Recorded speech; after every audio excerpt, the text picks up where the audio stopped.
Dear students, welcome to BrainBuzz Academy YouTube channel and also welcome to AP Grama Sachivalayam free course. This is presented by me. I am Venkateshmi Narayana Kudumula. ఈ క్లాస్లో మనం వచ్చేసి sustainable development and environmental protection గురించి discuss చేసుకోవడం జరుగుతుంది. Right, so సుస్థిరాభివృద్ధి అంటాం తెలుగులో దీన్ని. సో ఈ సుస్థిరాభివృద్ధి అలాగే పర్యావరణ పరిరక్షణ, సో ఇది మనకి వెరీ వెరీ ఇంపార్టెంట్ అండి. సో ముఖ్యంగా ఈ పాయింట్ ఇది ఏదైతే ఉందో ఈ టాపిక్ ని మనం సిలబస్ లో ఎక్కడ మెన్షన్ చేశారో కూడా ఒకసారి సిలబస్ చూద్దాం. సో సిలబస్ చూసినాక మనం దీని గురించి డిస్కస్ చేసుకుందాం. సో దీంట్లో ఈ sustainable development and environmental protection ఈ టాపిక్ ఏదో ఈ టాపిక్ లో ఫస్ట్ వీడియో ఇది. దీంట్లో మళ్ళీ సెకండ్ వీడియో ఉంటుంది. సెకండ్ వీడియోలో మనం చూసి సస్టైనబుల్ డెవలప్మెంట్ గోల్స్ ఏవైతున్నాయో టోటల్ 17 సస్టైనబుల్ డెవలప్మెంట్ గోల్స్ ఉంటాయి. సో సుస్థిరాభివృద్ధి లక్ష్యాలు అంటాం. సో ఈ సుస్థిరాభివృద్ధి లక్ష్యాలు 17 కూడా మనకి చాలా చాలా ఇంపార్టెంట్ అండి. సో ఇవన్నీ కూడా సుస్థిరాభివృద్ధి లక్ష్యాలు ఇవన్నీ కూడా. సో వీటి గురించి మనం పార్ట్ 2 లో డిస్కస్ చేసుకుంటాం. సో పార్ట్ 2 కూడా ఈ క్లాస్ అయిపోయిన తర్వాత అమ్మితే మనకి ఆ క్లాస్ కూడా ఉంటుంది ఒక హాఫ్ అన్ అవర్ డిఫరెన్స్ లో.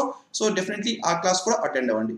Right, so that is also very very important. So ఈ 2 క్లాసెస్ మెయిన్ గా మనం సో దిస్ ఈజ్ మన YouTube channel BrainBuzz academy YouTube channel. దీంట్లో ఆంధ్రప్రదేశ్ గ్రామ సచివాలయం సంబంధించి ఉచితంగా ఈ శిక్షణ మీకు ఇవ్వడం జరుగుతుంది.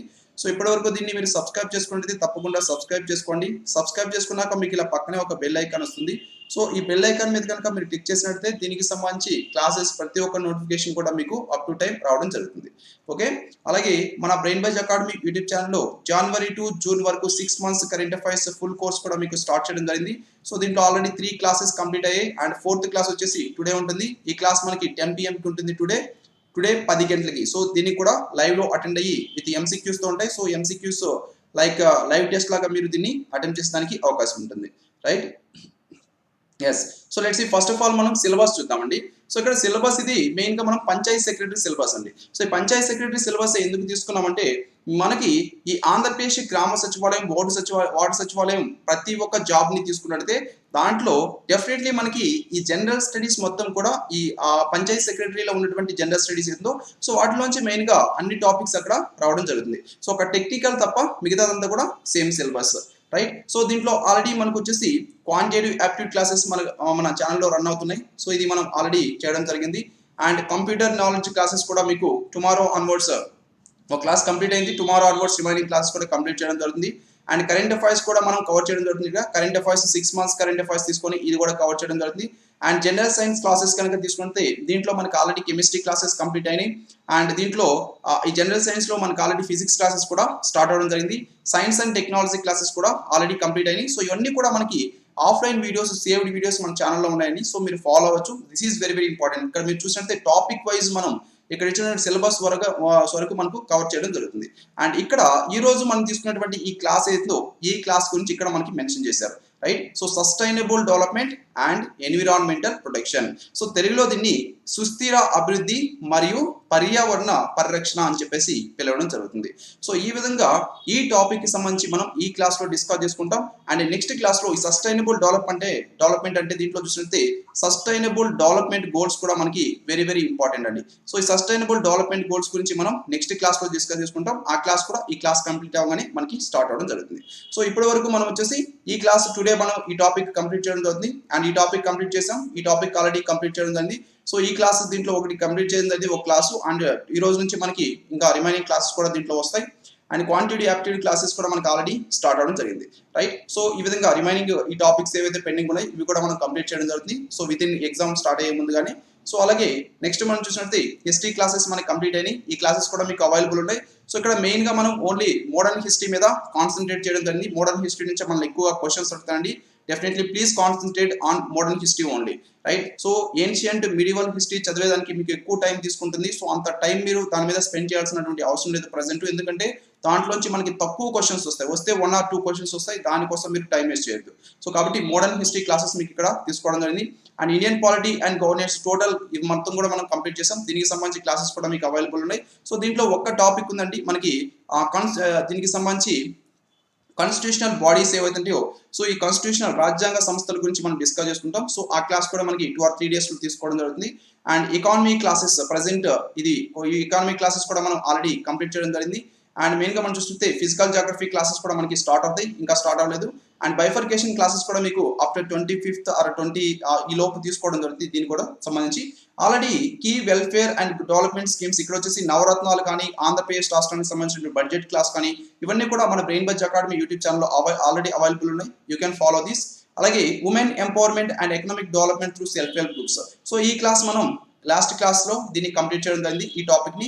So you can go through that, right. So almost మనం ఓవరాల్ ఇక్కడ సిలబస్ అనేది కంప్లీట్ చేయడం జరిగింది. సో ఇక్కడ టుడే క్లాస్ వచ్చేసి ఇక్కడ 8th పాయింట్.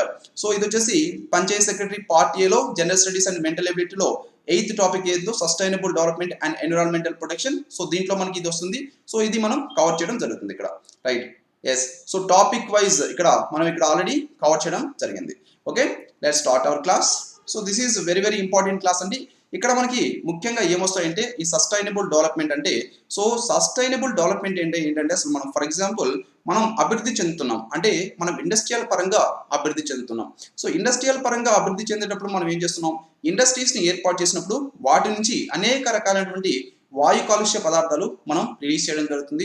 అనేక రకాలైనటువంటి వ్యర్థాలని మనం నీటిలోకి విడుదల చేయడం జరుగుతుంది. సో ఈ విధంగా మనం ఏం చేస్తున్నాం, మనం అభివృద్ధి చెందుతున్నాం, ఇండస్ట్రియల్ పరంగా మనం అభివృద్ధి చెందుతున్నాం, కానీ మనం ఏం చేస్తున్నాం, మన యొక్క పర్యావరణాన్ని మనం నాశనం చేస్తున్నాం. సో కాబట్టి పర్యావరణాన్ని కాపాడుకుంటూ మనం ఇండస్ట్రియల్ పరంగా అభివృద్ధి చెందడం ఏదైతే ఉందో దాన్ని మనం సుస్థిర అభివృద్ధి అంటాం. సస్టైనబుల్ డెవలప్మెంట్ అని చెప్పేసి మనం దాన్ని పిలవడం జరుగుతుంది. So this is very very important. So ఇక్కడ మెయిన్గా ఈ సుస్థిర అభివృద్ధికి సంబంధించి మన జాతిపిత మహాత్మా గాంధీ ఒక స్టేట్మెంట్ని ఇక్కడ ఇవ్వడం జరిగింది. భూగోళంపై లభించే వనరులు జీవకోటి అవసరాలు తీర్చడానికి సరిపోతాయి, కానీ ఏ ఒక్కరి దోపిడీకి కూడా సరిపోవని చెప్పేసి ఇతను తెలపడం జరిగింది. సో మన భూమి మీద అనేక రకాలైనటువంటి సహజ వనరులు మనకి లభిస్తున్నాయి. సో ఇనుము కానీ ప్రతి ఒక్కటి కూడా మనం వాడేది ముడి పదార్థాలుగా అవి లభిస్తాయి. వాటిని మనం శుద్ధి చేసి వాటిని మెయిన్గా మనం ఒక వస్తువుగా తయారు చేసి మనం వాడుకోవడం జరుగుతుంది, రైట్. సో ఈ విధంగా భూగోళం పైన ఇప్పుడు ఉన్నటువంటి మానవులు ఎవరైతే ఉన్నారో వీళ్ళందరికీ కావాల్సినటువంటి వనరులు సక్రమంగా లభిస్తున్నాయి, కానీ ఏ ఒక్కరి దోపిడీకి కూడా అవి సరిపోవు, రైట్. సో వీళ్ళంతా కూడా సక్రమంగా ఇవి వినియోగించుకున్నట్టయితే సరిపోతాయి, కాకుండా వాటిని యూసేజ్ అనేది మిస్యూజ్ చేసి అండ్ మెయిన్గా వాటిని వాళ్ళ దగ్గర ఫర్ ఎగ్జాంపుల్ వాళ్ళకంటే ఎక్కువ వాళ్ళకి అవసరమైనటువంటి కంటే ఎక్కువగా దోచుకోవడం వలన ఇవి సరిపోవని చెప్పేసి మహాత్మా గాంధీ ఈ విధంగా స్టేట్మెంట్ ఇక్కడ ఇవ్వడం జరిగింది, రైట్. సో హియర్ మెయిన్గా మనం చూసినట్టే ఈ కాలుష్యం ఎన్ని రకాలుగా మనం విభజించేస్తాం. సో పర్యావరణ కాలుష్యాన్ని మనం ముఖ్యంగా 6 రకాలుగా విభజించడం జరుగుతుంది. సో ఈ 6 రకాలైనటువంటి కాలుష్యాలు కూడా మనకి ఇంపార్టెంట్ ఇక్కడ. సో ముఖ్యంగా వీటిలో వాయు కాలుష్యం మనం తీసుకున్నట్టే అంటే గాలి కాలుష్యం. సో గాలిని మనం అనేక విధాలుగా కాలుష్యం చేయడం జరుగుతుంది. ఇండస్ట్రియల్ నుంచి వచ్చేటువంటి పొగ, ఈ పొగలో అనేక రకాలైన కెమికల్స్ ఉంటాయి. కార్బన్ డైఆక్సైడ్ కానీ, మీథేన్ కానీ, నైట్రోజన్ డైఆక్సైడ్ కానీ, సల్ఫర్ డైఆక్సైడ్ కానీ వీటన్నిటిని కూడా మనం వేరు రకాలైనటువంటి పద్ధతుల ద్వారా ఈ గాలిలోకి విడుదల చేయడం వల్ల, వాతావరణంలోకి విడుదల చేయడం వల్ల వాయు కాలుష్యం అనేది జరుగుతుంది. ఫర్ ఎగ్జాంపుల్ కార్బన్ డైఆక్సైడ్ తీసుకోండి. సో కార్బన్ డైఆక్సైడ్ అనేది ఇది ఒక గ్రీన్ హౌస్ గ్యాస్ కాబట్టి, సో ముఖ్యంగా మనం చూసినట్టు కార్బన్ డైఆక్సైడ్కి ఎలాంటి లక్షణం ఉంటుందంటే ఈ సూర్యుని నుంచి వచ్చేటువంటి ఈ సూర్యకిరణాలు ఏవైతుందో ఈ సూర్యకిరణాలని కార్బన్ డైఆక్సైడ్ అణువులు ఈజీగా లోపలికి తీసుకోవడం జరుగుతుంది. అంటే ఆ హీట్ని ఈజీగా అవి గ్రహిస్తాయి. కానీ ఇక్కడ ఫర్ ఎగ్జాంపుల్ ఇది ఒక కార్బన్ డైఆక్సైడ్ అణువు అనుకోండి. సో దీంట్లోకి ఈ విధంగా సూర్యకిరణాల ద్వారా హీట్ అనేది వస్తుంది. సో ఈ హీట్ని మొత్తం కూడా ఇది గ్రహించేసింది. సో మొత్తం కూడా ఈ అణువు మొత్తం కూడా హీట్ ఉంది. సో అయితే ఇది ఎంత ఈజీగా దీన్ని గ్రహించిందో అంత ఈజీగా ఇది బయటికి పంపదు. సో దానిలోనే ఆ ఉష్ణోగ్రత అనేది స్టోర్ చేసుకోవడం జరుగుతుంది. సో ఈ విధంగా మన భూమి ఇది అనుకోండి. ఈ భూమి మీద ఈ విధంగా కార్బన్ డైఆక్సైడ్ అణువులు మొత్తం కూడా ఎక్కువ కార్బన్ డైఆక్సైడ్ లెవెల్ అనేది పెరగడం వల్ల ఈ విధంగా ప్రతి ఒక్క అణువు కూడా ఇక్కడ ఉష్ణోగ్రతని దాంట్లో స్టోర్ చేసుకోవడం వల్ల ఏమవుతుంది, ఆ ఉష్ణోగ్రతని అది రిలీజ్ చేయకపోవడం వల్ల మన వాతావరణం అనేది వేడెక్కిపోవడం జరుగుతుంది. సో దీన్నే మనం గ్లోబల్ వార్మింగ్ అని చెప్పేసి పిలుస్తాం. సో కాబట్టి ఈ విధంగా వాయు కాలుష్యం వలన గ్లోబల్ వార్మింగ్ అనేది ఏర్పడుతుంది. సో దీని వలన సముద్ర మట్టాలు పెరుగుతున్నాయి. అలాగే చాలా జీవులు కూడా ఇక్కడ మరణించడం జరుగుతుంది ఈ టెంపరేచర్ని తట్టుకోలేక. సో కాబట్టి వాయు కాలుష్యం అనేది ఈ పర్యావరణ కాలుష్యంలో ఒకటిగా మనం చెప్పవచ్చు. అండ్ రెండవది వచ్చేసి నీటి కాలుష్యం, రైట్. సో నీటి కాలుష్యం చేసేటువంటి వాయువులు కూడా ఇక్కడ మీకు ఇవ్వడం జరిగింది. సో ఇక్కడ కర్బన సమ్మేళనాలు కానీ, కాడ్మియం కానీ, సో ఇవన్నీ కూడా ముఖ్యంగా వీటిలో మనం ఇండస్ట్రీస్ ద్వారా డైరెక్ట్గా వాటిని శుద్ధి చేయకుండా వాటి నుంచి వచ్చేటువంటి వ్యర్థాలని వేరు నదుల్లో కానీ వాటర్ బాడీస్లో మనం రిలీజ్ చేయడం వల్ల ఆ నీరు మొత్తం కూడా కాలుష్యం అయిపోవడం జరుగుతుంది, రైట్. సో ఈ విధంగా నీటి కాలుష్యం అనేది జరుగుతుంది. అండ్ పర్యావరణ కాలుష్యంలో 3వ రకం వచ్చేసి నేల కాలుష్యం, రైట్. సో నేల కూడా కాలుష్యం చేయడం జరుగుతుంది మానవులు. ఏ విధంగా చేస్తారు? మనం అగ్రికల్చర్ తీసుకుంటే అగ్రికల్చర్ను పూర్వ పద్ధతిలో ఏ విధంగా చేసేవారు? న్యాచురల్గా వచ్చేటువంటి వాటిని, అంటే పశువుల యొక్క వ్యర్థాలని కానీ, వేరు వేరు రకాలైనటువంటి వేప చెట్లు ఇలాంటి ద్వారా వీటి ద్వారా వచ్చేటువంటి వ్యర్థాలను కానీ వీటన్నిటిని కూడా వాడి మనం న్యాచురల్గా వ్యవసాయం అనేది చేసేవాళ్ళం. సో బట్ ప్రజెంట్ మనం చూసినట్లయితే ఇక్కడ దిగుబడి అనేది ఎక్కువ రాబట్టడం కోసంగా మనం రసాయన ఎరువులు కానీ, అలాగే ఈ పంటలకు వచ్చేటువంటి జబ్బులు ఏవైతున్నాయో, వాటికి వచ్చేటువంటి వ్యాధులు ఏవైతున్నాయో వాటన్నిటిని కూడా మనం పోగొట్టడం కోసంగా అనేక రకాలైనటువంటి పురుగు మందుల్ని మనం వాడటం జరుగుతుంది. సో దీనివల్ల ఏమవుతుంది? సో ఇవి ఆ పంటలో నుంచి డైరెక్ట్గా నేలలోకి వెళ్ళిపోవడం జరుగుతుంది. సో ఈ విధంగా అవి నేలలో నుంచి వాటర్లోకి చేరుతున్నాయి. సో ఈ విధంగా నేల కాలుష్యం అనేది కూడా జరుగుతుంది. సో కాబట్టి ఈ పర్యావరణ కాలుష్యంలో నేల కాలుష్యం కూడా ఒకటి. సో కాబట్టి మన భారతదేశంలో 2019-20 ఈ బడ్జెట్ ఏదైతే ఉందో, కేంద్ర బడ్జెట్, దీంట్లో కూడా జీరో బడ్జెట్ ఇన్వెస్ట్మెంట్ అని చెప్పేసి, జీరో ఇన్వెస్ట్మెంట్ ఫార్మింగ్ అని చెప్పేసి కూడా మనం తీసుకురావడం జరిగింది. మన ఆంధ్రప్రదేశ్ రాష్ట్రంలో ఆల్రెడీ ఇలాంటి దాన్ని ఇంప్లిమెంట్ చేస్తున్నారు. జీరో ఇన్వెస్ట్మెంట్ ఫార్మింగ్ అన్నమాట. అంటే రసాయన ఎరువులని, పురుగు మందులు వీటన్నిటి యొక్క వాడకాన్ని మనం తగ్గించివేయాలి. సో దీని ప్లేస్లో ఈ భూమి సారవంతం చేయడం కోసంగా మనం పశువుల వ్యర్థాన్ని కానీ, అలాగే ముఖ్యంగా మనం చూసినట్లయితే మనం ఈ చెట్ల యొక్క వ్యర్థాలని కానీ వీటిని యూజ్ చేసి మనం వాటి యొక్క సారవంతతని పెంచి దాని ద్వారా మనం వ్యవసాయం అనేది చేయాలి, రైట్. అలాగే సముద్ర కాలుష్యం ఏ విధంగా జరుగుతుంది? ఫర్ ఎగ్జాంపుల్ మనం పెట్రోలియం కానీ, డీజిల్ కానీ ఇవన్నీ కూడా ముడి రూపంలో, ముడి చమురు రూపం ఇవన్నీ కూడా మనం తెచ్చుకోవడం జరుగుతుంది వేరే వేరే కంట్రీస్ నుంచి. సో ఆ కంట్రీస్ నుంచి అవి మనం ఏ విధంగా తెచ్చుకుంటున్నాం? సో అవి తీసుకొచ్చేటప్పుడు ఏదన్నా కొన్ని పైప్స్ ద్వారా కానీ, లేదంటే ముఖ్యంగా మనం చూస్తే బ్యారెల్స్ ద్వారా తీసుకొస్తాం, షిప్స్లో వాటిని తీసుకురావడం జరుగుతుంది. సో ఈ షిప్స్లో తీసుకొచ్చేటప్పుడు ఈ ఆయిల్ లీకేజెస్ అనేది వాటిలో జరుగుతున్నాయి. సో ఆయిల్ లీకేజెస్ జరిగినప్పుడు ఏమవుతుంది? ఆయిల్ మొత్తం కూడా సముద్రంలో పడిపోవడం జరుగుతుంది. సో సముద్రం ఇలా ఉందనుకోండి. సో ఈ సముద్రం మీద ఇక్కడ ఇది ఒక షిప్ అనుకోండి. షిప్లో నుంచి వచ్చినటువంటి ఆయిల్ ఏదైతుందో ఇది మొత్తం కూడా ఇక్కడ ఈ సముద్రం నీటి మీద ఒక లేయర్ లాగా ఏర్పడడం జరుగుతుంది. సో ఇది నీటి కంటే తేలిగ్గా ఉంటుంది కాబట్టి ఇది ఒక లేయర్గా ఏర్పడడం వలన ఇక్కడ వచ్చేటువంటి ఆక్సిజన్ ఏదైతుందో ఈ ఆక్సిజన్ అణువులు ఈ లేయర్ దాకా వచ్చి ఇక్కడే ఆగిపోవడం జరుగుతుంది. అంటే ఇవి ఇక్కడ నుంచి నీటిలోకి వెళ్ళట్లేదు. సో ఈ నీటిలో నివసించేటువంటి జీవులు ఏవైతున్నాయో ఈ జీవులన్నిటికీ కూడా ఆక్సిజన్ అందక ఇవి మరణించడం జరుగుతుంది. సో ఈ విధంగా సముద్ర కాలుష్యం ఆయిల్ లీకేజెస్ ద్వారా అవుతుంది. అలాగే ప్లాస్టిక్. సో మనం బీచెస్కి వెళ్తుంటాం. సో బీచెస్లో మనం అనేక రకాలైనటువంటి ప్లాస్టిక్ పదార్థాలను వాడి ఆ ప్లాస్టిక్ మొత్తాన్ని కూడా అక్కడే వేయడం జరుగుతుంది. సో ఇలాంటప్పుడు అది గాలి అనేక రకాలైనటువంటి కారణాల వలన ఈ సముద్రంలోకి చేరుతుంది. సో సముద్రంలోకి చేరినప్పుడు ఏం చేస్తాయి? అక్కడ జీవులు ఆ ప్లాస్టిక్ని తినడం జరుగుతుంది. సో ప్లాస్టిక్ని తినడం వల్ల ఆ ప్లాస్టిక్ అనేది జీర్ణం కాకపోవడం వల్ల అవి కూడా మరణించడానికి అవకాశం ఉంటుంది, రైట్. సో కాబట్టి సముద్ర కాలుష్యం కూడా జరుగుతుంది. ఇది పర్యావరణ కాలుష్యంలో 4వ రకం. 5వ రకం వచ్చేసి థర్మల్ విద్యుత్ అణు రియాక్టర్లు. సో వీటి వలన అత్యధికంగా ఉష్ణం అనేది విడుదలవుతుంది వాతావరణంలోకి. సో దీని వలన ఉష్ణ కాలుష్యం అనేది జరుగుతుంది. అలాగే ధ్వని కాలుష్యం. సో ధ్వని కాలుష్యం, సౌండ్ పొల్యూషన్ అంటాం. ఈ సౌండ్ పొల్యూషన్ ముఖ్యంగా మోటార్ వాహనాలు చాలా ఎక్కువగా సౌండ్ పొల్యూషన్ అనేది చేస్తున్నాయి. అలాగే జెట్ విమానాలు కూడా చాలా ఎక్కువగా సౌండ్ పొల్యూషన్ అనేది చేస్తున్నాయి. సో కాబట్టి ఈ వెహికల్స్ నుంచి, జెట్ విమానాల నుంచి, వీటి నుంచి ఎక్కువగా ధ్వని కాలుష్యం అనేది కూడా జరుగుతూ ఉంది. సో ఇవన్నీ కూడా మన పర్యావరణానికి, ఇవన్నీ కూడా మనం చూసినట్లయితే మన పర్యావరణాన్ని మనం ఈ విధంగా కాలుష్యం చేస్తున్నాం. వాయు కాలుష్యం, నీటి కాలుష్యం, నేల కాలుష్యం, సముద్ర కాలుష్యం, ఉష్ణ కాలుష్యం, ధ్వని కాలుష్యం. సో ఇవన్నీ కూడా మన పర్యావరణంలో ఉన్నటువంటివి. సో వీటన్నిటి ద్వారా మనం ఏం చేస్తున్నాం? మన పర్యావరణాన్ని కాలుష్యం చేయడం జరుగుతుంది, రైట్. సో మన మానవుడు చేసేటువంటి డైలీ పనులు ఏవైతుంటాయో ఆ డైలీ పనుల వల్లనే ఇవన్నీ కూడా ఈ విధంగా కాలుష్యం అవడం జరుగుతుంది, రైట్. సో ఈ విధంగా మనకి జరుగుతున్నాయి. నెక్స్ట్ ఈ పర్యావరణ సమస్యలు మనకి ఏ విధంగా వస్తున్నాయని చూసినట్లయితే ఒకసారి కాలుష్యం పారిశ్రామిక పట్టణ ప్రాంతాల్లో మనం ముఖ్యంగా చూసినట్లయితే ఇది ఆరోగ్యం పైన అత్యంత ప్రభావం చూపించడం జరుగుతుంది. పారిశ్రామిక ప్రాంతాల్లో కానీ, పట్టణ ప్రాంతాల్లో, రైట్. సో ఈ విధంగా గాలి కాలుష్యం కానీ, తాగునీటి నాణ్యత లోపం కూడా ఇక్కడ లోపిస్తుంది. అంటే ముఖ్యంగా మనం చూసినట్లయితే ఈ పరిశ్రమల ద్వారా డైరెక్ట్గా వాటిని శుద్ధి చేయకుండా ఈ నీటిలో విడుదల చేయడం వలన సో తాగునీటి నాణ్యత అనేది లోపిస్తుంది. ఘన వ్యర్థాల కాలుష్యం అనేది, అలాగే జలవనరుల కాలుష్యం. సో ఈ విధంగా ఇవన్నీ కూడా పట్టణ ప్రాంతాల్లో ఆరోగ్యం మీద ప్రభావం చూపిస్తున్నటువంటి ముఖ్యమైనటువంటి అంశాలు. సో మనం ఈ విధంగా పర్యావరణాన్ని కాలుష్యం చేయడం వలన అది మన యొక్క ఆరోగ్యం మీదే ప్రభావం చూపించడం జరుగుతుంది.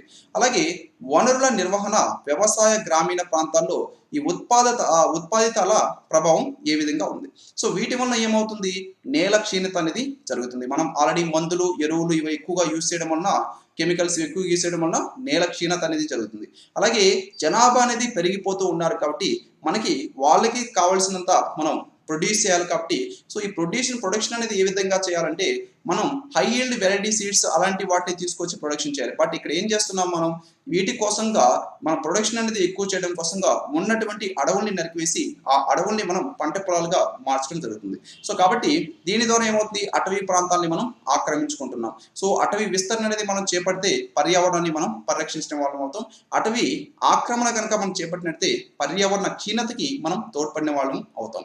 రైట్. సో అలాగే సేద్యం కానీ పశువుల పెంపకం కానీ పంట చెరుకు అవసరాలని తీర్చడం కానీ ఇలాంటివి ముఖ్యంగా ఇలాంటి ఉత్పాదకాల వలన పర్యావరణం మీద అనేక సమస్యల్ని మనం క్రియేట్ చేయడం జరుగుతుంది. అలాగే జీవ వైవిధ్య నష్టం ఏ విధంగా జరుగుతుంది. సో కేవలం మన భూమి మీద మనమే జీవించట్లేదు, అనేక రకాలైనటువంటి జీవులు భూమి మీద నివసిస్తున్నాయి. రైట్. సో పులులు కానీ సింహాలు కానీ అనేక రకాలైనటువంటి చేపలు కానీ ప్రతి ఒక్కటి కూడా ఈ భూమి మీద నివసిస్తున్నాయి. సో వీటికి మనం ఏ విధంగా నష్టం కలుగజేస్తున్నాం. సో పర్యావరణ సంతులన లోపించడం జరుగుతుంది. వృక్ష జంతు జాతులు ఇక్కడ వృక్ష జాతుల క్షయం అనేది జరుగుతుంది. రైట్. సో పర్టికులర్గా ఈ పర్యావరణాన్ని మనం కాలుష్యం చేయడం వలన ఏమవుతుంది గ్లోబల్ వార్మింగ్ తీసుకోండి. సో గ్లోబల్ వార్మింగ్ తీసుకున్నప్పుడు మనం ఏమవుతుందంటే పర్టికులర్గా టెంపరేచర్స్ అనేవి వాతావరణంలో పెరిగిపోతున్నాయి. సో ఈ టెంపరేచర్స్ తట్టుకోలేక చాలా జీవులు క్షీణించిపోవడం జరుగుతుంది. ఈ టెంపరేచర్ పెరిగిపోవడం వలన ఈ ఐస్ గడ్డలు ఏవైతుంటాయో ఈ ఐస్ ప్రాంతాలు మొత్తం కూడా కరిగి సముద్రం యొక్క లెవెల్ కూడా పెరుగుతుంది. సో ఇదంతా కూడా చాలా విధంగా మనం ఈ వృక్ష జంతు జాతుల యొక్క క్షయానికి మనం తోడ్పడుతున్నాం. రైట్. ఈ జీవ వైవిధ్య నష్టం కూడా మనం ఈ విధంగా కలిగజేస్తున్నాం. సో పర్యావరణ సమస్యల్ని మొత్తం ఈ విధంగా మనం చెప్పుకోవచ్చు. నెక్స్ట్ వచ్చేసి పర్యావరణ విధులు. సో ఒక మానవునికి పర్యావరణం ఏ విధంగా తోడ్పడుతుంది, ఇక్కడ భూమి మీద నివసించేటువంటి జీవులకి పర్యావరణం ఏ విధంగా తోడ్పడుతుంది, ఎన్విరాన్మెంట్ ఏ విధంగా తోడ్పడుతుంది అంటే ముఖ్యంగా ఈ పర్యావరణం 3 విధుల్ని నిర్వహించడం జరుగుతుంది. ఒకటి సహజ వనరుల్ని అందించడం. సో మనకి కావాల్సినటువంటి సహజ వనరుల్ని మొత్తం కూడా పర్యావరణం మనకి అందిస్తుంది. సో నీటిని కానీ మనకు కావాల్సినటువంటి ప్రతి ఒక్క సహజ వనరుల్ని ఏవైతే ఉన్నాయో అన్నిటినీ కూడా మనకు వచ్చేటువంటి పెట్రోలియం కానీ డీజిల్ కానీ బొగ్గు కానీ సో మనం వాడేటువంటి అనేక రకాలైనటువంటి వస్తువులు కానీ ఇవన్నీ కూడా మనకి ఈ సహజ వనరుల్ని పర్యావరణం అందించడం జరుగుతుంది. రైట్. సో అలాగే వాటి ద్వారా మనకి అనేక రకాలైనటువంటి సౌలభ్యాన్ని ఇది అందించడం జరుగుతుంది. రైట్. సో తర్వాత ఏం చేస్తుంది ఆ వ్యర్థాలు మనం వాడేసినటువంటి వ్యర్థాలు ఏవైతున్నాయో ఈ వ్యర్థాలన్నింటినీ కూడా మరలా ఈ పర్యావరణం తిరిగి తనలోకి విలీనం చేసుకోవడం జరుగుతుంది. రైట్. సో ఇది మొత్తం కూడా ఒక సైకిల్ అన్నమాట. సహజ వనరుల్ని మనకి అందిస్తుంది, సహజ వనరుల ద్వారా మానవుల సౌలభ్యాన్ని అందిస్తుంది, అండ్ తర్వాత వ్యర్థాలని మొత్తాన్ని కూడా దాంట్లో విలీనం చేసుకోవడం జరుగుతుంది. సో ఈ విధంగా పర్యావరణం 3 ముఖ్యమైనటువంటి విధుల్ని ఇక్కడ నిర్వహించడం జరుగుతుంది. రైట్. అండ్ పర్యావరణ వస్తువుల ఉత్పత్తి వనరుల విభజన. సో ఈ పర్యావరణ వస్తువుల్ని ఏ విధంగా ఉత్పత్తి చేస్తుంది, వనరుల్ని మనం ఏ విధంగా విభజన చేస్తున్నాం. రైట్. సో ముఖ్యంగా మనం చూసినట్లయితే మానవ మూలధనం అంటే హ్యూమన్ క్యాపిటల్ అంటాం ఇంగ్లీష్లో. సో దీని ద్వారా మానసిక శారీరక శక్తుల కలయిక మూలధనాన్ని మనం తిరిగి ఉపయోగించవచ్చు. రైట్. సో ఫర్ ఎగ్జాంపుల్ ఈ నైపుణ్యం కలిగినటువంటి శ్రామికులు కానీ తెలుసుకున్నటువంటి పరిజ్ఞానం టెక్నాలజీ ఏదైతుందో దాన్ని మనం తిరిగి ఉపయోగించేదానికి అవకాశం ఉంటుంది. సో ఈ విధంగా పర్యావరణ పరంగా వస్తువుల ఉత్పత్తి వాటి యొక్క వనరుల విభజనకి హ్యూమన్ క్యాపిటల్ అనేది తోడ్పడుతుంది. నెక్స్ట్ మానవ నిర్మిత మూలధనం అంటే ఏదన్నా ఒక వస్తువుని మనం ఏం చేస్తాం తయారు చేస్తాం. రైట్. సో తయారు చేసి ఈ కారకాలు ఉపయోగించి వాటిని మనం తయారు చేయడం జరుగుతుంది. సో దీన్ని కూడా తిరిగి మనం పునరుత్పత్తి చేసుకుంచేదానికి అవకాశం ఉంటుంది. రైట్. సో ఫర్ ఎగ్జాంపుల్ మనం మన యొక్క తెలివితేటలు కానీ మన యొక్క పరిజ్ఞానం కానీ ఉపయోగించి ఒక గ్లాస్ని తయారు చేసాం. సో ఇక్కడ సహజంగా గ్లాస్ని మనం తయారు చేసాం. సో ఆ గ్లాస్ని మనం పర్టికులర్గా కొన్ని డేస్ ఉపయోగించాం. సో ఈ గ్లాస్ తర్వాత పగిలిపోయింది. సో పగిలిపోయిన తర్వాత ఏం చేస్తాం దాన్ని మరలా రీసైక్లింగ్ చేసినట్లయితే మరలా మనం దాని ద్వారా గ్లాస్ని తయారు చేసుకోవచ్చు. సో ఈ విధంగా పునరుత్పాదకత నాట్ ఓన్లీ గ్లాస్, ఇక్కడ యంత్ర పరికరాలు వీటన్నిటిని కూడా మనం ఉపయోగించి వాటి యొక్క టైం పీరియడ్ అయిపోయిన తర్వాత వాటిని మరలా మనం పునరుత్పత్తి చేసుకునేదానికి అవకాశం ఉంది. అండ్ నెక్స్ట్ వచ్చేసి రెన్యూబుల్ ఎనర్జీ రిసోర్సెస్.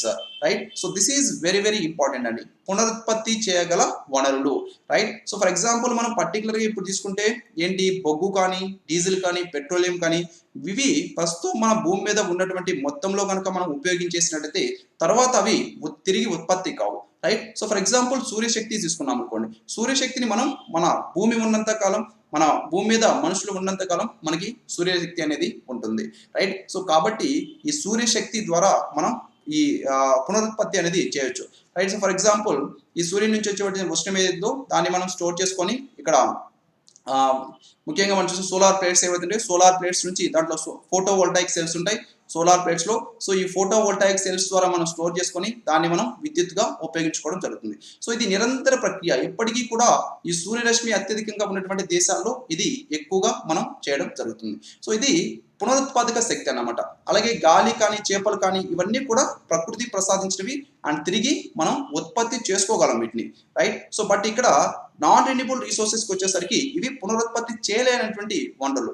అంటే ఫర్ ఎగ్జాంపుల్ పెట్రోలియం కానీ లోహాలు కానీ ఇవి ఉన్నంత వరకు కనుక మనం ఉపయోగించేసినట్టయితే తర్వాత వాటిని మనం తిరిగి మరలా పొందలేం, రైట్. సో తిరిగి ఉత్పత్తి చేయడం మనకి సాధ్యం కాదు. అవి ఏర్పడడానికి కొన్ని వేల మిలియన్ సంవత్సరాలు అవడం జరుగుతుంది.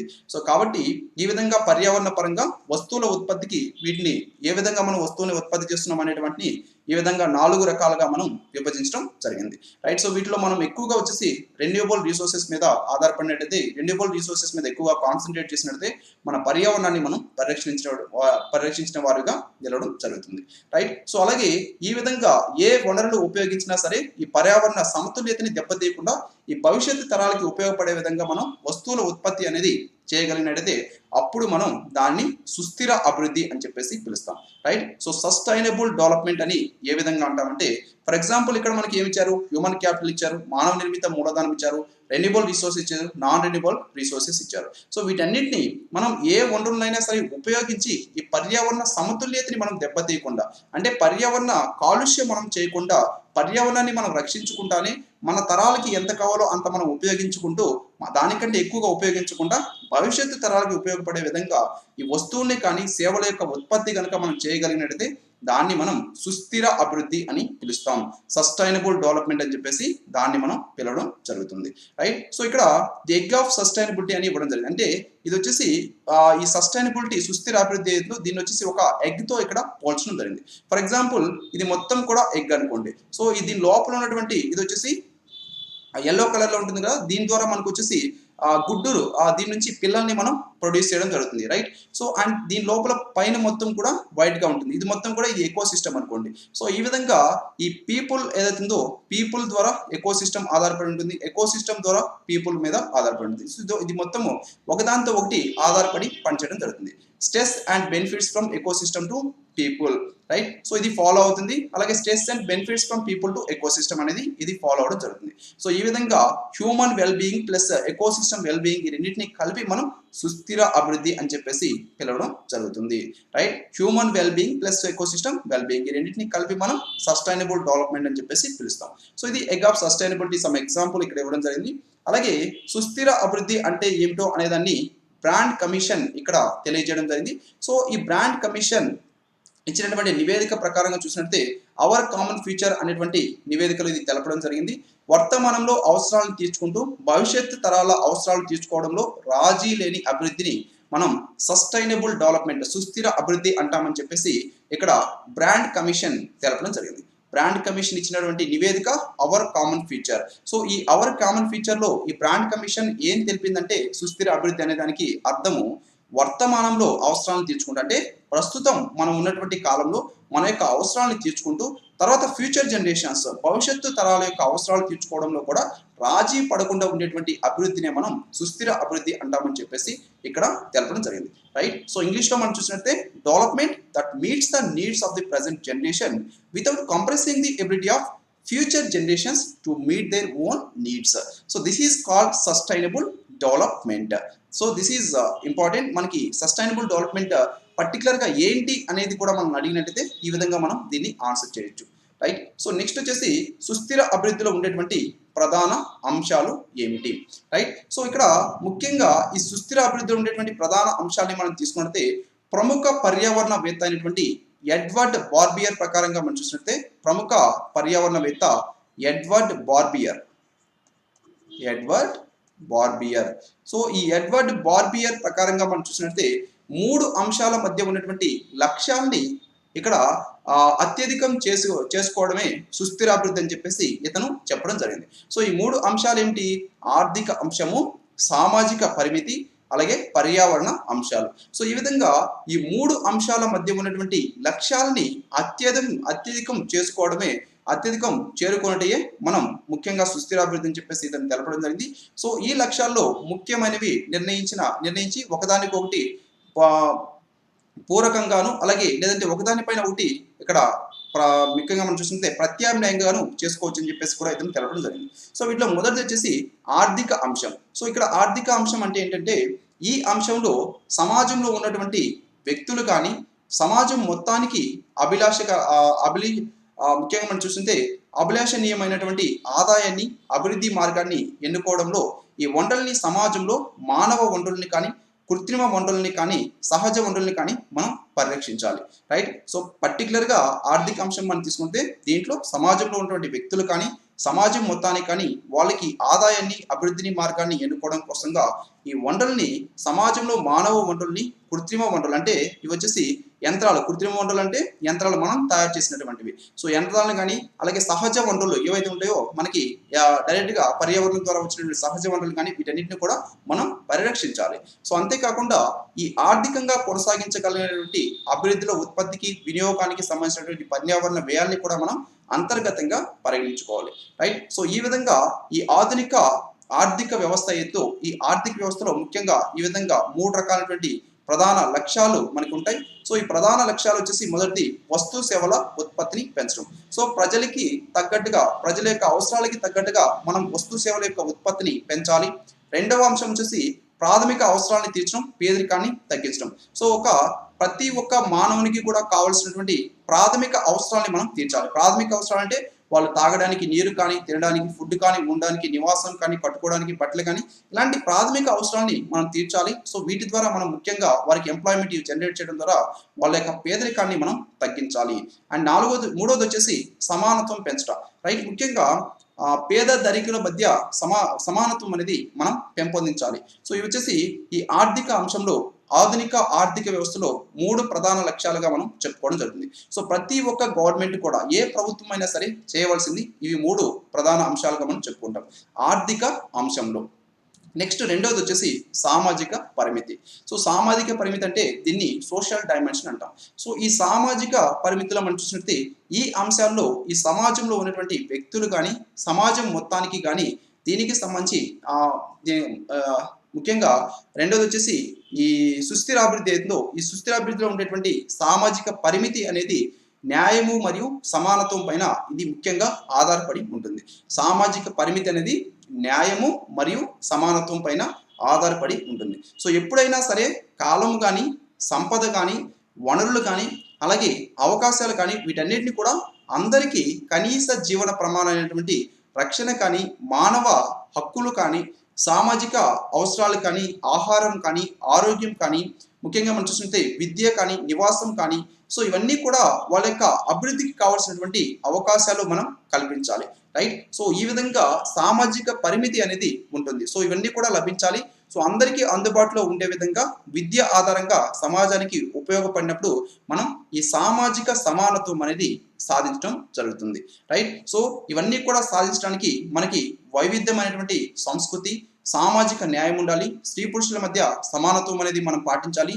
ప్రజా ప్రాతినిధ్యం అనేది ఉండాలి. గవర్నమెంట్లో ముఖ్యంగా ఏదైతే ఉందో ఈ గవర్నమెంట్లో ప్రజా ప్రాతినిధ్యం అనేది మనం పాటించాలి. సో దీంట్లో ముఖ్యంగా ఇది వచ్చేసి సుస్థిర అభివృద్ధి అండి. సుస్థిర అభివృద్ధిలో మూడవ ప్రధాన అంశం వచ్చేసి పర్యావరణ అంశాలు.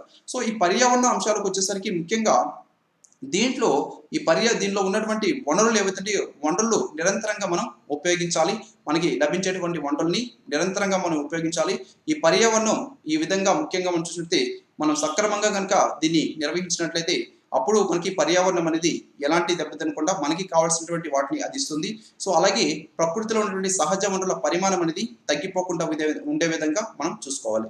రైట్. సో మనకి కావాల్సినంత పరిమితులు మనం వినియోగించుకుంటూ భవిష్యత్ తరాలకు ఉపయోగపడే విధంగా మనం చూసుకోవాలి. సో ఈ విధంగా ఈ 3 అంశాలు ఆర్థిక అంశం కానీ సామాజిక పరిమితి కానీ పర్యావరణ అంశం కానీ సో ఈ 3 అంశాలని మనం తీసుకుంటే ఈ 3 అంశాల మధ్య ఉన్నటువంటి సంబంధం ఏదైతుందో ఈ సంబంధం అనేది చాలా చాలా ఇంపార్టెంట్. సో దీనికోసంగా సామాజిక సమానత్వం కానీ ఆర్థిక అభివృద్ధి కానీ పర్యావరణ పరిరక్షణ కానీ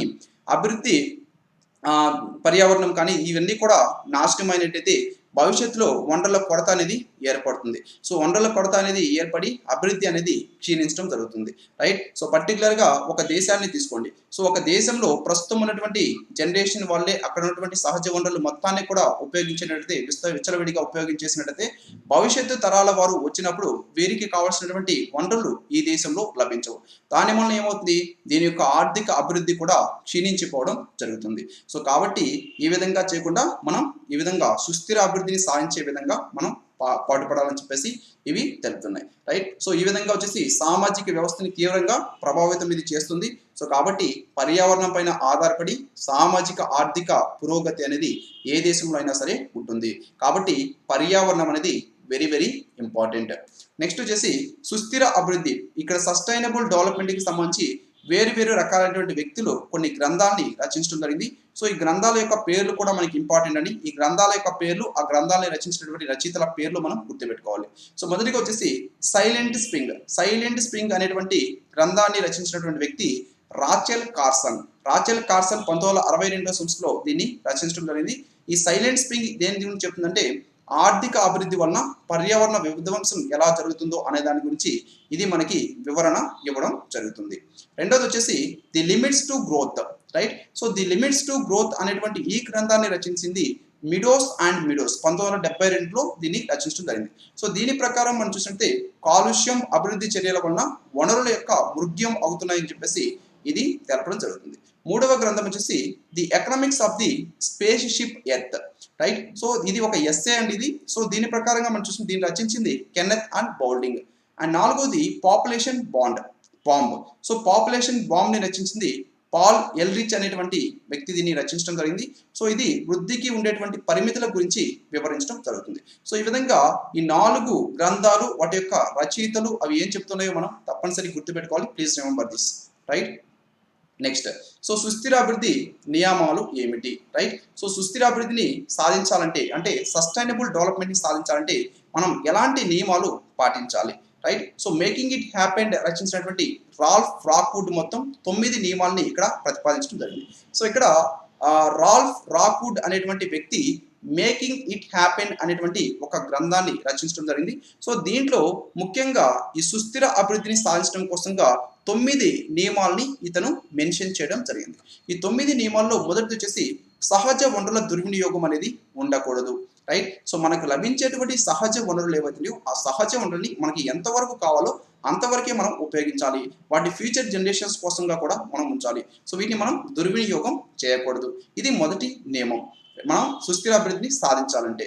రెండవ నియమం ఏంటి, ప్రజల పర్యావరణ విద్య ద్వారా పర్యావరణ పరిరక్షణ పట్ల అవగాహనతో ఉండాలి, రైట్. సో ముఖ్యంగా ప్రజలకి పర్యావరణం మీద ఎన్విరాన్మెంట్ మీద కూడా వారికి అవగాహన కల్పించాలి, రైట్. సో ఫర్ ఎగ్జాంపుల్ కొంతమందిని తీసుకున్నామంటే ప్లాస్టిక్ వాళ్ళు ఉపయోగించడం వలన ప్లాస్టిక్ని వాళ్ళు ఎక్కడంటే అక్కడ వేయడం వలన దాని వల్ల వచ్చేటువంటి అనర్థాలు వారికి తెలియదు. సో ఒకవేళ వారికి తెలిస్తే వాళ్ళు మ్యాక్సిమం ఆ పని చేయకుండా ఉండేదానికి అవకాశం ఉంటుంది. సో కాబట్టి ప్రజలకి కూడా పర్యావరణ విద్య ద్వారా పర్యావరణ పరిరక్షణ పట్ల అవగాహన అనేది కల్పించాలి. సో ఇది రెండవ నియమం, సుస్థిర అభివృద్ధిని సాధించడానికి రెండవ నియమం.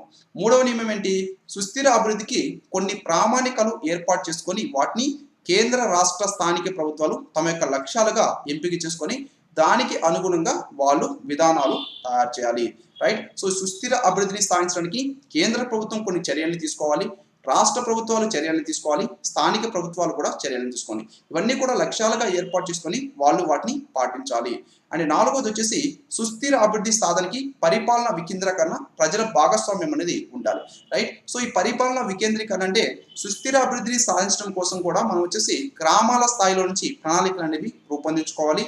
అండ్ దీంట్లో సుస్థిర అభివృద్ధి సస్టైనబుల్ డెవలప్మెంట్ని సాధించడం కోసంగా ముఖ్యంగా ప్రజల యొక్క భాగస్వామ్యం, ప్రజలు కూడా దీంట్లో తప్పనిసరిగా పార్టిసిపేట్ చేయాలి. ఇది ఈ రాల్ఫ్ రాక్వుడ్ ఇచ్చినటువంటి 4వ ముఖ్యమైనటువంటి నియమం. అండ్ 5వ నియమం వచ్చేసి పర్యావరణ పరిరక్షణ నిర్వహణని దృష్టిలో పెట్టుకొని అభివృద్ధి అనేటువంటి భావాన్ని పునర్నిర్వహించాలి. 6వది వచ్చేసి సంస్థల యొక్క ఉత్పత్తి ప్రక్రియలు బహిర్గత నష్టాలు తెచ్చేవిగా ఉండకూడదు, రైట్. సో ఈ సంస్థల యొక్క ఉత్పత్తులు, ఫర్ ఎగ్జాంపుల్ ఏదైనా ఒక కంపెనీని మనం స్థాపించాం, ఒక కంపెనీ ద్వారా పర్టికులర్గా ఏదైనా ఒక ప్రోడక్ట్ని మనం ఉత్పత్తి చేస్తున్నాం. సో దాని వలన ముఖ్యంగా బహిర్గత నష్టాలు అనేవి రాకూడదు. ఫర్ ఎగ్జాంపుల్ దాంట్లో వచ్చేటువంటి కాలుష్యాలు ఏవైతున్నాయో ఆ కాలుష్యాలు ప్రజలకి నష్టాన్ని చేకూర్చకూడదు. అండ్ వాటర్ బాడీస్ కానీ కాలుష్యం అనే ముఖ్యంగా వాతావరణం కానీ వీటిని కాలుష్యం చేయకూడదు. సో అలా ఉన్నట్టయితే ప్రభుత్వం పర్యావరణ క్షీణతని తగ్గించడానికి అయ్యేటువంటి వ్యయాన్ని వారిపైన పన్నుగా విధించి ఈ విధంగా సర్దుబాటు చేసినట్టయితే అది లెవెల్ అవ్వడం జరుగుతుంది. రైట్. సో ఈ విధంగా చేయాలి. అండ్ పట్టణీకరణ ప్రక్రియ పర్యావరణానికి హానికరంగా ఉండకూడదు. మనం పట్టణీకరణ చేపడుతున్నాం. సో పట్టణాలు పెరిగిపోతున్నాయి. పట్టణాలు పెరిగిపోయినప్పుడు ఏమవుతుంది, మనం చెట్లని మొత్తాన్ని కూడా నరికివేస్తున్నాం, అడవుల్ని నరికివేస్తున్నాం. సో లేకుంటే అలా నరికివేస్తే మనకి ఆక్సిజన్ ఎక్కడి నుంచి వస్తుంది, ఎక్కడి నుంచి రాదు. అండ్ పర్టికులర్గా మనం చూసినట్లయితే ఈ పట్టణాల్లో ఎక్కువగా కనీసం మనకి భూమి కూడా కనిపించకుండా మొత్తం కూడా ఇసుక అవన్నీ కూడా కనిపించకుండా మొత్తం కూడా మనం ఇక్కడ రాళ్లతో వాటితో కప్పివేయడం జరుగుతుంది. సో అలాంటప్పుడు వర్షాలు పడ్డప్పుడు ఏమవుతుంది, ఈ వర్షాలు వచ్చేసి భూమికి లోపలికి వెళ్లకుండా ఉండడం వల్ల ఇక్కడ అండర్ గ్రౌండ్ వాటర్ కూడా తగ్గిపోవడం జరుగుతుంది. సో ఈ విధంగా పట్టణీకరణ ప్రక్రియ అనేది పర్యావరణానికి హాని కలిగించకుండా ఉండాలి. ఇది ఒక నియమం. అండ్ 8వ నియమం వచ్చేసి పర్యావరణ పరిరక్షణ చట్టాలు తీసుకురావడమే కాకుండా ప్రజలు వాటిని పాటించే విధంగా నిఘా వేయాలి. సో ఈ పర్యావరణం మీద ముఖ్యంగా ప్లాస్టిక్ యూసేజ్ తీసుకోండి. సో ప్లాస్టిక్ యూజ్ చేయకూడదని చెప్పేసి అనేక రకాలైనటువంటి చట్టాలను తీసుకొస్తున్నాం. అయితే ఆ విధంగా తీసుకొచ్చినటువంటి చట్టాలని మనం సక్రమంగా అమలు చేస్తున్నామా? సో అమలు చేయలేకపోతున్నాం. సో మనం చట్టాలని తీసుకురావడమే కాకుండా ఆ చట్టాలని మనం సక్రమంగా అమలు చేసినట్లయితే అప్పుడు మనం పర్యావరణాన్ని రక్షించి దాని ద్వారా సుస్థిర అభివృద్ధిని సాధించినటువంటి వాళ్ళం అవుతాం. సో కాబట్టి ఈ విధంగా పర్యావరణ పరిరక్షణ తీసుకొచ్చేటువంటి చట్టాలు ఏవైతున్నాయో వాటిని అతిక్రమించే వారి మీద మనం కఠిన శిక్షలు కూడా తీసుకొచ్చినట్లయితే అప్పుడు వాటిని ప్రజలు కూడా ఫాలో అవ్వడం జరుగుతుంది.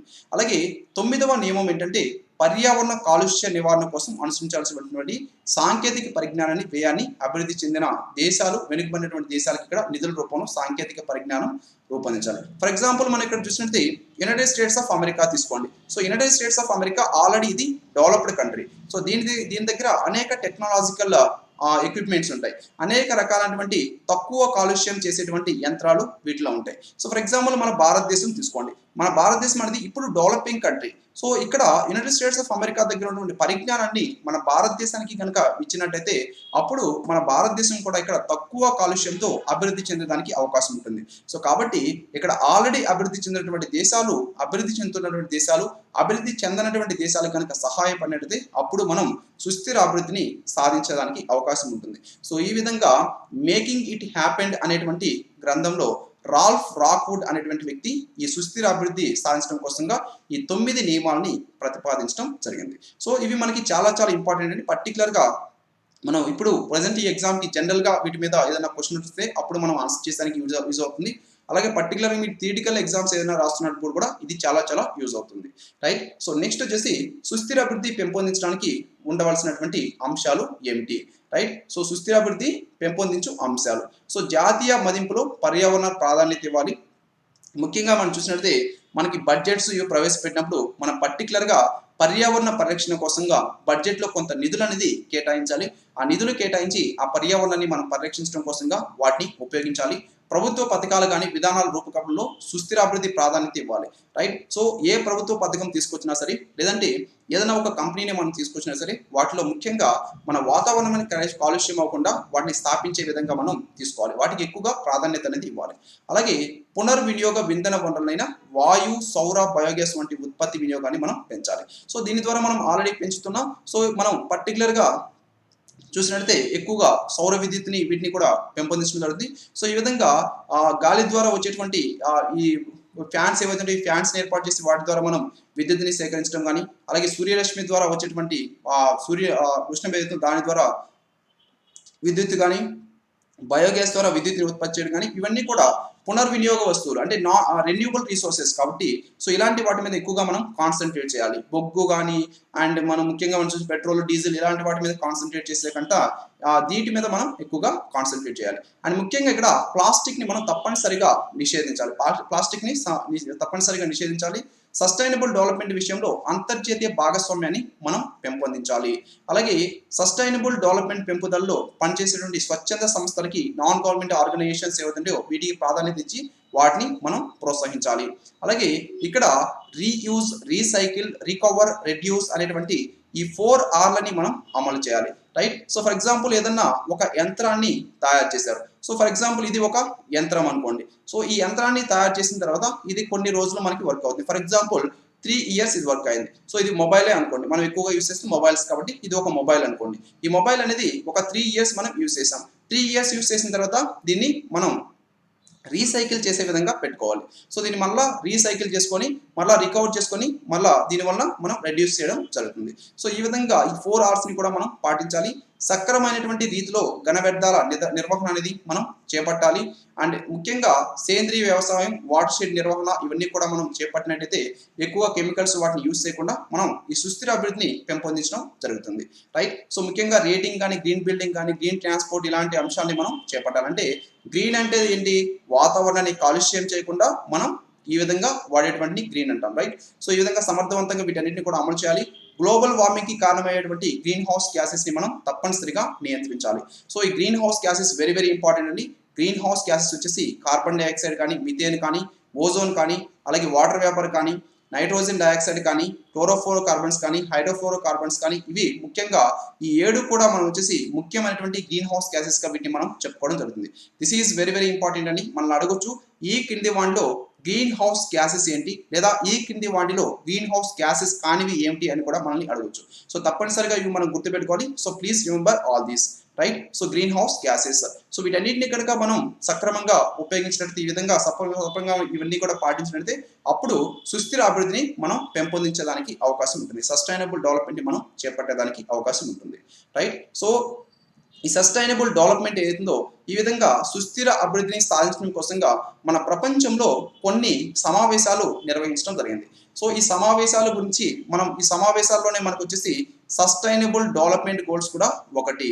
Right. So sustainable development goals కూడా ఈ సమావేశాల్లో ఒకటి. సో వాటన్నిటి గురించి మనం వచ్చేసి నెక్స్ట్ క్లాస్లో డిస్కస్ చేసుకుంటాం.